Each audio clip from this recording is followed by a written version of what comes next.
So if you've been in this community for a long time, then you'll know that miHoYo doesn't really like leakers at all. And this all started with Genshin Impact, obviously one of their first massive games, and characters, stories, and just so much more was getting leaked, which obviously on a player side, a lot of people really liked, as it allows people to, see what characters are coming up, what characters they need to save for, and just get an overview of a character or an area just to know whether it's worth playing or, worth spending your money on. But obviously, a lot of these leaks don't come exactly legally, and that's exactly why they are called leaks. They literally get leaked by a member of staff, or maybe someone that's somehow gotten access to the database over at Hoyoverse. Now, this was mainly with Genshin Impact, and they actually managed to pursue legal action against some of these Genshin Impact leakers, with them actually playing to a California court and asking for the real names along with the IP and email addresses of a lot of these leakers. And one of them included Yubacha, which you probably know in the community, who's obviously a very well-known leaker, and miHoYo just did not like that at all. Now, there is a lot of varying opinion, as I said, with leakers,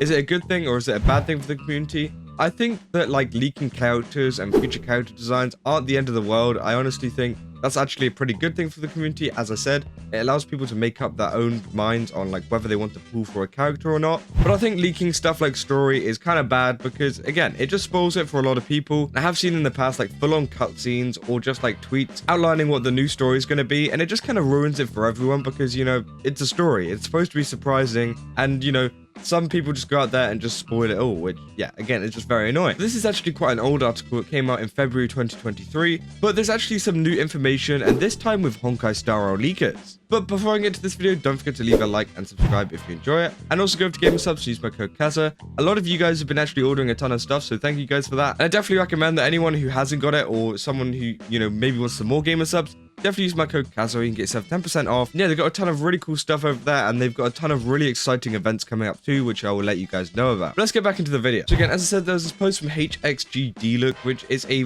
pretty common account that provides us with a lot of Chinese information to do with Honkai Star Rail and Genshin Impact and a lot of Hoyoverse games. And it says that Hoyoverse provides some character complete date for the final judgment of conviction of a court leaker. So this is one guy that's been caught leaking a ton of stuff, and then it actually goes down and names all the characters that this person has leaked. Now, this could be in any way or shape or form. They could have leaked some kind of trailer, they could have leaked the character design, they could have leaked pretty much anything, and maybe a lot of these characters they leaked in different ways. But the first one was Robin, obviously. Robin had a ton of leaks for her, and I think Honkai Star Rail has just had a ton of leaks in general. I think that's what a lot of people expect.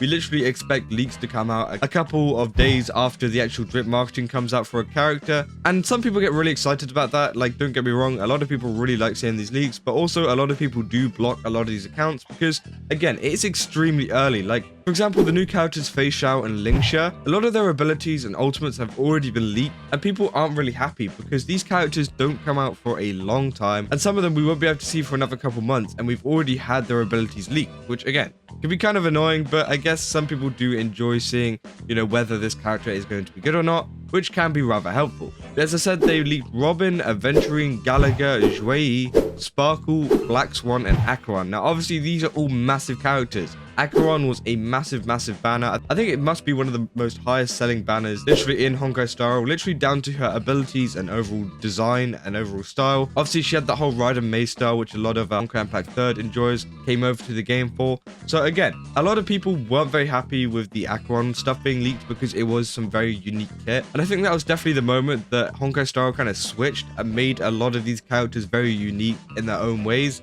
Because before we had a lot of characters that were kind of okay, well, yeah, that could kind of fit in a team, Whereas Acheron was something a little bit different with her 3 slashes in the ultimate. And yeah, there was just a whole new design to it, especially with other characters too, like Black Swan, etc. There was a lot of these characters that, which kind of marked the change of Honkai Star Rail characters, and yeah, these got leaked. So it's not the best. And also we have this document here. Obviously, I don't read Chinese, but I'm guessing this backs up what this person has said. I think they do know Chinese themselves. And you may be wondering, well, what is the penalty for this? Well, they've actually gotten charged around 70,000 USD, which to be fair kind of lines up with a lot of the previous Genshin Impact stuff. Is the person who leaked the 2.5 update actually got fined $78,000 for leaked footage. So again, it's kind of similar, if not even less. Now, I don't know how it's going to work with the overall charge. Will they actually charge him for each of these characters? Will it be 70,000, 70,000, 70,000 for each of them? or will it be 70,000 for the lot of them? Because again, these are some massive leaks. And I think this caused Honkai Star Rail a lot of issues because obviously a lot of people were kind of put off by a lot of these banners, especially with a lot of the leaks coming out. But also some of the comments pointed out that apparently Adventuring was leaked in 2022, which yeah, it's kind of surprising. And also Sparkle 2, literally at the end of 2022 in December, which again, I don't see how that even happened, but okay, yeah, that did happen. That is very, very early on. It's like before the game came out. Now that might be a typo there. I don't know if they actually mean 2023, but again, I don't really know. I think maybe they do mean 2022, and a lot of this got leaked on a database whenever they were actually creating the game. But again, that is kind of insane. Being fined 70,000, if it's for each of them, that is absolutely horrible, and I feel sorry for this guy, because he has just been hit with like the charge of a lifetime. But if it's 70,000 for the lot of them, to be fair, I think he actually got off pretty well, seeing as Genshin Impact have definitely fined people for a lot more. Now, obviously, this was a person who went into the game and actually leaked stuff. This isn't someone that shared around leaks. If you guys have any like wrong ideas about that of like YouTubers, you know, some YouTubers do cover leaks and go over them